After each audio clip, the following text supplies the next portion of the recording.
Já pensou em um jornalismo que você pode ler, assistir, ouvir, compartilhar e dialogar?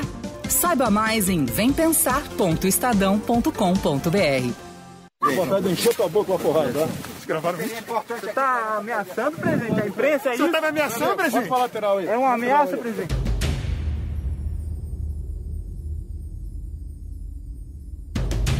Foi assim que o presidente Jair Bolsonaro reagiu a uma pergunta sobre o dinheiro recebido por sua esposa, Michele Bolsonaro, de Fabrício Queiroz. O questionamento, feito por um repórter do jornal O Globo, se refere a movimentações do extrato bancário de Márcia Guiar, esposa de Fabrício Queiroz, na investigação sobre o suposto esquema de rachadinha no gabinete do senador Flávio Bolsonaro, enquanto era deputado estadual no Rio de Janeiro. Os documentos registram que 6 cheques foram compensados em favor da mulher do presidente Jair Bolsonaro em 2011, totalizando R$17 mil. Somados aos depósitos feitos por Fabrício tempos depois, o total chega a R$89 mil.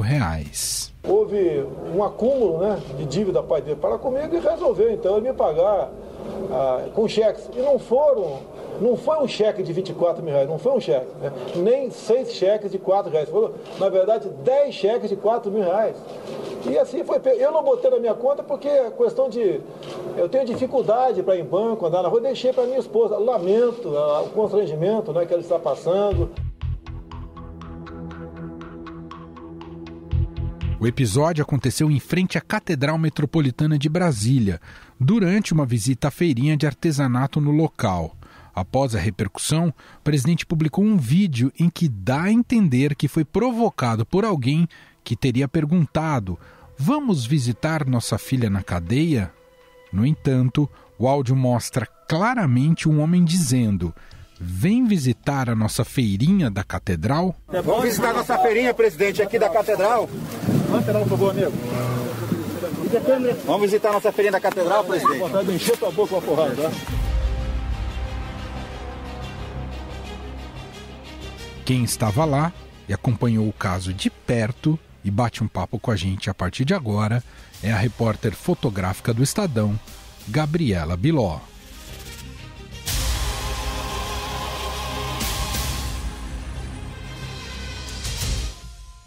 Tudo bem, Biló? Obrigado por estar aqui com a gente. Oi, Emanuel, tudo bem?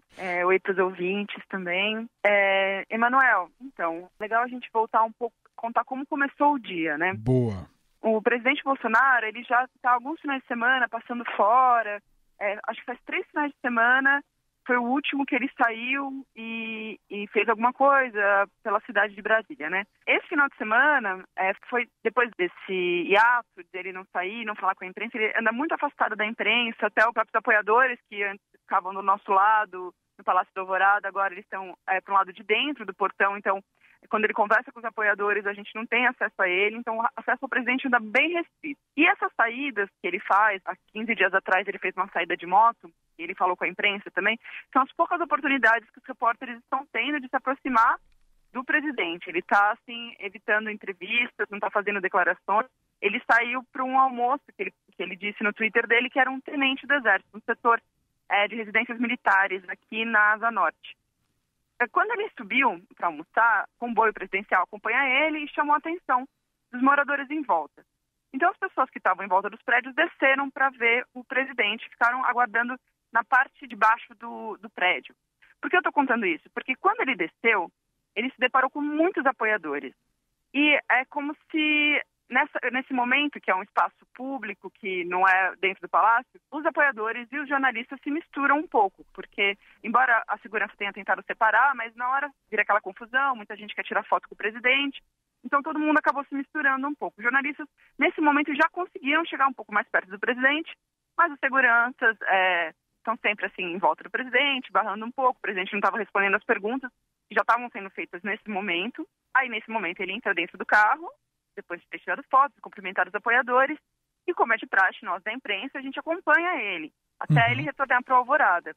E aí ele estava retornando já no caminho de volta para a Alvorada, lembrando que a Alvorada, que às vezes as pessoas confundem, a Alvorada é onde ele mora. Então tem o Palácio do Planalto e o Palácio da Alvorada. Da Alvorada é onde ele mora. Então ele já estava retornando para onde ele mora, que é o Palácio da Alvorada, e no caminho Ele passou em frente à Catedral de Brasília. E aí ele encostou e parou. Como os carros da imprensa estavam atrás, a gente parou junto com ele. E aí o que aconteceu? Quando ele saiu do carro, ele se deparou com uma praça praticamente vazia. Não tinha quase ninguém na praça da Catedral. E aí ele saiu do carro e, lógico, câmeras, jornalistas, cinegrafistas, fotógrafos ficam em volta para fazer ele andando, para fazer ele cumprimentando as pessoas. Só que nesse momento não tinha nenhum apoiador lá. Ele sai do carro e é bem interessante, até porque a impressão que eu tive é que nesse momento ele pensou em recuar, porque ele viu que não tinha apoiador na praça e ele pensou em entrar de volta do carro. Então até tem uma sequência de fotos que ele meio que chama os seguranças de volta, porque nisso os repórteres estão em volta e começam a perguntar. Só que aí veio esse senhor, ele trabalha numa feirinha, essa feirinha de rua, assim, de artesanato, que fica na frente da catedral. Ele tem um standzinho, assim, lá, com souvenirs, assim, de Brasília, né? E aí ele foi até o presidente, estava descendo do carro, e falou: presidente, vem ver a feirinha da catedral, vem ver a feirinha da catedral. E nesse momento ele titubeou, porque ele é muito solícito com os apoiadores dele. Então foi nesse momento que ele decidiu avançar e não recuar para dentro do carro. E aí, enquanto ele andava, os jornalistas em volta, foi então que o jornalista do Globo fez a pergunta sobre os cheques do Fabrício para Michele. Ele falou 2 vezes sobre dar uma porrada no repórter. A primeira vez, ele falou para dentro. Ele estava olhando para frente e ele falou para dentro. Mas você conseguiu ouvir já esse primeiro, Biló? Ouvi, eu estava na frente dele, eu estava bem na frente dele. E ele estava de máscara e ele falou meio pra dentro. Ele falou: eu só ouvi alguma coisa, dar uma porrada nesse cara. Aí eu falei: nossa, o presidente falou a palavra porrada, né? Aí eu olhei assim, o que ele falou? Aí ele virou e falou mais uma vez. E aí nessa segunda vez que ele falou foi que os áudios pegaram, as câmeras pegaram. Vontade de encher tua boca com a porrada, tá? E aí ele virou pra frente, continuou andando e foi visitar a feirinha. Inclusive, depois, algumas pessoas falaram que teria alguma outra frase, que depois, que acho que até o presidente postou que teria sido dita, mas, na verdade, a única outra coisa que foi falada ali em cima foi justamente o Ferrante, que depois ele tem imagem junto com o Ferrante, chamando ele para visitar. Então, eu acredito que ele só tem avançado para ir visitar a feira por causa desse apoiador que chamou ele. Ele visitou a feira, voltou e entrou no carro. E nessa volta, também como não tinha apoiadores na praça, os repórteres continuaram perguntando. E aí tudo que ele respondeu foi indagando sobre os cheques do Marinho, referindo ao Roberto Marinho, né?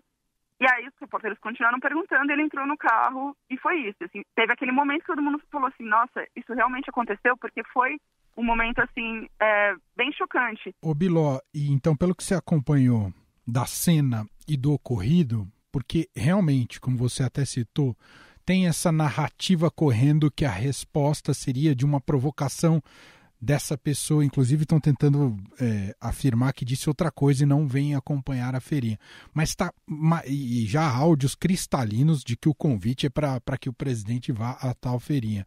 Mas está claro que o timing de resposta do presidente não foi para esse convite, foi para a pergunta do repórter do Globo. É isso, Biló? O Ferrante estava à minha esquerda, bem pro canto, atrás dos seguranças. E o repórter estava à direita. Então, quando ele fala, ele olha para a direita. E mesmo porque ele não falaria que tem vontade de dar um soco na boca do Ferrante, que convidou ele, porque ele depois estava posando do lado do Ferrante e foi visitar a feira, né? Então, não teria por que a resposta dele ser ao Ferrante. Pegou um bottom, estava escrito Bolsonaro 22, ele pegou o bottom que o Ferrante estava vendendo, esse é meu presidente, essas coisas. Então, ele não falaria isso pro apoiador dele, né? E mesmo porque o apoiador estava do lado oposto, o apoiador estava do lado esquerdo e o repórter do meu lado esquerdo, né? Do lado direito do presidente. Porque eu estava de frente para o presidente. Então, o apoiador estava do lado esquerdo e o repórter estava do lado direito. E Biló, me diz uma coisa, o repórter se identifica como do Globo na hora de fazer a pergunta ao Bolsonaro ou a resposta é de imediato? O Bolsonaro meio que dá a entender que sabia que ele era da empresa? Eu não lembro dele ter se identificado, eu acredito que não. Eu imagino que o Bolsonaro saiba quem são os repórteres que cobrem o Planalto diariamente, né? Então, eu imagino que ele já saiba E e algumas outras situações que a gente fica de frente com o presidente, então ele acaba meio que tendo aquelas caras conhecidas, né? Ele meio que sabe quem é quem. Bom, acho que está super bem descrito aqui pela Gabriela Biló, repórter fotográfica do Estadão, que acompanha muito, faz muito esses plantões ali, acompanha as saídas do presidente, que eram muito mais comuns e agora estão cada vez mais raras, e nesse fim de semana houve com esse problemaço que está tendo uma repercussão gigantesca. Obrigado, viu, Biló, pelo relato. Obrigada a você, Manuel, muito bom participar.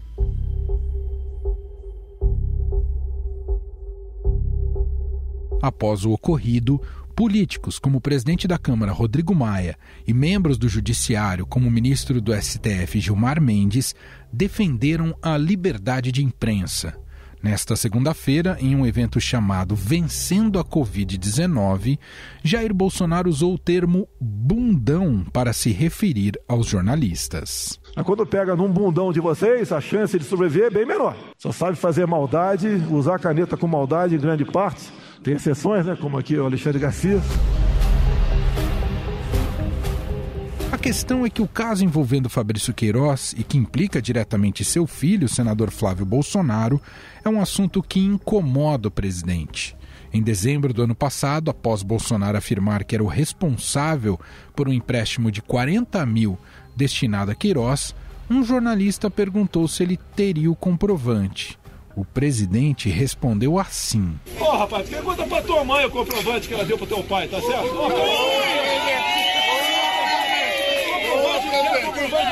Você não presta, fica quieto, tô respondendo. Na mesma entrevista, ao ser questionado por outro jornalista se Flávio teria cometido um deslize, Bolsonaro disse ao repórter que ele tinha cara de homossexual terrível. Você tem uma cara de homossexual terrível, mas nem por isso te acusa de homossexual. Se bem que meu filho é homossexual. Não foram 24 mil, foram 40 mil. E ainda criticou o trabalho da imprensa em uma live por causa da cobertura da prisão de Fabrício Queiroz. E foi feita uma prisão espetaculosa. Parecia que estavam prendendo o maior bandido da face da terra. Mas não é apenas com jornalistas que o presidente se irrita quando toca nesse assunto. Ao dar uma volta de moto no Palácio do Alvorada, em outubro do ano passado, Bolsonaro respondeu assim à pergunta de um popular. Fala pra mim, e o Queiroz?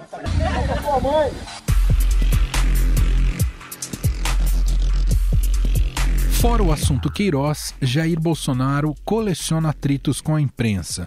Em maio deste ano, ao ser questionado sobre a interferência na Polícia Federal, acusação feita pelo ex-ministro da Justiça Sérgio Moro, o presidente mandou a jornalista calar a boca. Isso é uma patifaria! É uma patifaria! Folha, cala a boca, não perguntei nada! Um jornal patife e mentiroso! Está saindo, cala a boca! Cala a boca!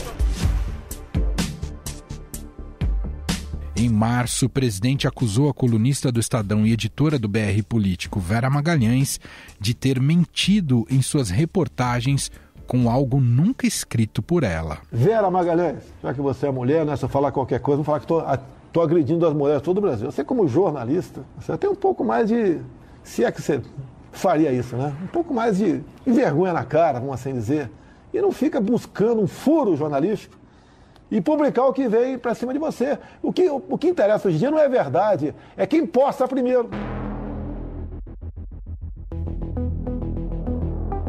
Em fevereiro, Jair Bolsonaro fez insinuações sexistas contra a repórter da Folha de São Paulo, Patrícia Campos Melo, por uma matéria sobre disparo de mensagens em massa via WhatsApp. Ele dia do assédio da jornalista dele, ela queria um furo, ela queria dar um furo a qualquer preço contra mim. Afinal, por que Bolsonaro voltou a assumir uma postura mais radical contra a imprensa e as instituições? Por que o assunto Fabrício Queiroz incomoda tanto o presidente? Sobre estes temas, essas indagações, Gustavo Lopes conversa agora com o cientista político e professor do INSPER, Carlos Melo.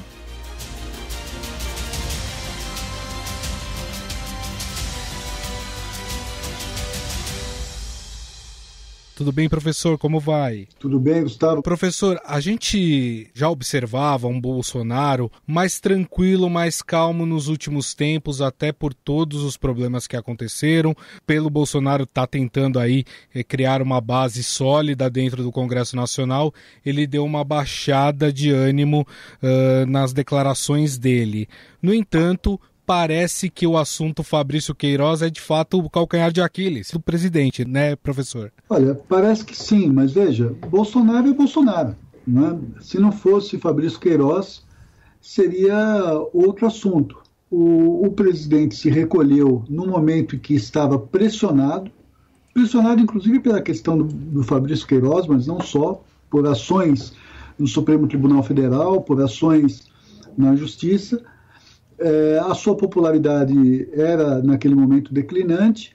Agora, em virtude de uma série de fatores, dos auxílios emergenciais e tudo mais, a popularidade voltou a crescer, o Bolsonaro sentiu um certo alívio e voltou a ser Bolsonaro. Foi com esse assunto que realmente é incômodo, mas poderia ser com outro, porque é uma questão de personalidade, talvez inevitável em termos de comportamento. O Bolsonaro paz e amor, então era só uma máscara que o presidente vestia? Eu diria para você que era uma estratégia, né? Um momento onde foi adequado, foi aconselhado e seguiu os conselhos, né? Talvez essa seja a novidade, que ele tenha seguido conselhos para se recolher, para se de alguma forma se preservar. Mas o Jair Bolsonaro, que nós conhecemos de muito tempo, sempre teve esse perfil explosivo, né? É uma personalidade mercurial, e perguntado sobre algo desagradável, porém legítimo. A pergunta é legítima, trata-se de uma questão pública, não é uma perturbação pessoal, uma questão pública. Perguntado por uma questão de fato legítima, ele saiu pela tangente, respondendo desse modo agressivo. Nenhuma novidade com relação a isso, Gustavo. Ele também, numa coletiva, depois de uma apresentação no Palácio do Planalto, ele voltou a chamar os jornalistas de bundões. Dá para a gente entender que o presidente, por causa dessa popularidade que ele vem ganhando, por causa de ações assistencialistas, ele tem se tornado mais forte para poder enfrentar dessa forma a imprensa? Bom, vamos lá. Em primeiro lugar, são questões que de fato perturbam. Vamos agora para o mérito da questão. Jair Bolsonaro, na campanha eleitoral, quando perguntado do envolvimento de sua família com a política, enfim, vários filhos políticos, ex-mulher, etc., tendo cargo político, ele dizia: olha, mas ninguém na minha família está metido com corrupção, está metido com maus feitos. Olha, essas denúncias em relação a Fabrício Queiroz mostram que não é bem assim. Mostram que houve desvio de recursos públicos, e não cabe se discutir aqui se foram muitos ou se foram poucos. Desvio é desvio, recurso público é recurso público, e a questão ela pode ser de volume, mas não de princípio. Então, perguntado sobre isso, ele disse que não havia esse tipo de problema, mas essa questão incômoda de Fabrício Queiroz mostra que é assim, e não só no gabinete de Flávio Bolsonaro, mas também no gabinete de Jair Bolsonaro, quando deputado, também há indícios, há indicações de que haveria também esquemas do mesmo tipo. Ora, isso chegou até a primeira-dama, por conta desses depósitos todos que precisam ser explicados. Sem fazer nenhum tipo de julgamento prévio, precisam ser explicados. O presidente da República precisa dar respostas a isso. Mas isso o perturba muito. E é claro que ele hoje está reforçado por essas políticas assistenciais que são necessárias também.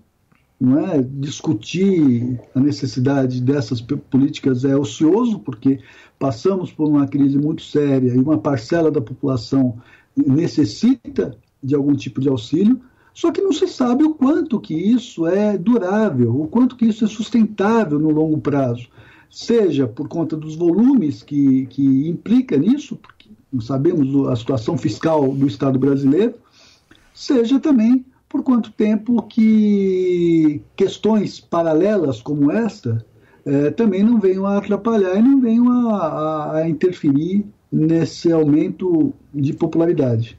Para a gente encerrar, professor, tem uma questão também importante. Os novos amigos, vamos dizer assim, de Jair Bolsonaro, estou me referindo ao Centrão, não é um grupo político que gosta muito desses discursos mais radicais. De certa forma, se Bolsonaro voltar a ter esses discursos mais radicais, pode prejudicar o seu relacionamento com o Centrão? Olha, se tem uma coisa que nós nunca devemos acreditar na história da política brasileira, e talvez na história de qualquer política, em qualquer lugar do mundo, são juras de amor eterno. Isso não existe, né? O Centrão é absolutamente pragmático. O Centrão sabe aproveitar as fragilidades do poder. Então ele se aproxima dos governos quanto mais frágeis estão esses governos. Eu diria a você que operando nas sombras não é bom para o Centrão que o presidente novamente se indisponha. No entanto, se isso significar a maior fraqueza do presidente da República, não tenha dúvida, será mais uma oportunidade para que o Centrão exija mais em termos de cobertura do seguro saúde política que o Centrão, de certa forma, oferece ao presidente da República. Ou seja, o preço aumenta, né? O preço aumenta, não tenha dúvida. Bom, nós conversamos com o professor e cientista político do INSPER, Carlos Mello. A gente falou um pouco sobre mais uma reação aí radical, né, do presidente Jair Bolsonaro quando questionado em relação aos cheques depositados para a primeira-dama Michele Bolsonaro pelo ex-assessor parlamentar de Flávio Bolsonaro, Fabrício Queiroz. Professor, gostaria mais uma vez de te agradecer. Muito obrigado, viu? Sempre um prazer falar com vocês e seus ouvintes.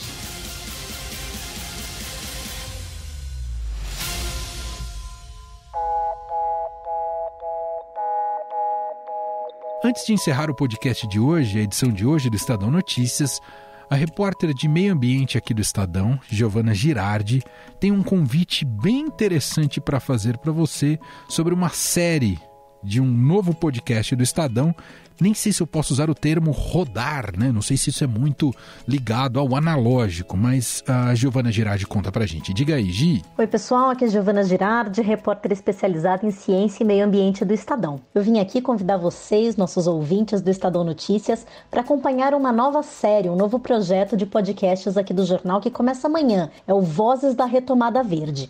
Um podcast que vai ter 4 episódios. Ele faz parte de um projeto do jornal que a gente está mostrando como que a economia e o meio ambiente podem se conectar para promover a tão necessária recuperação econômica que a gente vai precisar agora pós-pandemia. E como fazer isso de um modo a não, por exemplo, agredir o meio ambiente, pelo contrário, ajudar a protegê-lo.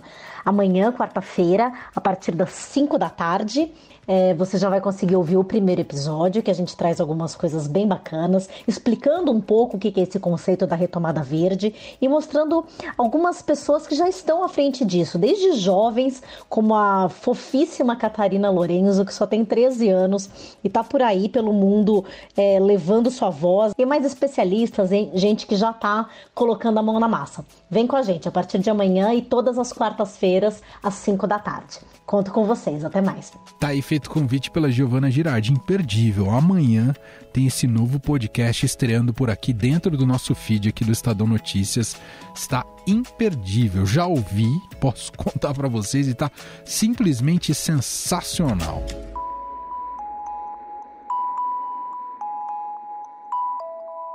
Estadão Notícias. Estadão Notícias desta terça-feira vai ficando por aqui. Contou com a apresentação minha, Emanuel Bonfim, produção de Gustavo Lopes e montagem de Moacir Biasi. Diretor de jornalismo do Grupo Estado é João Fábio Caminuto. Para conversar com a gente, podcast@estadão.com. Um abraço para você e até mais. Estadão Notícias.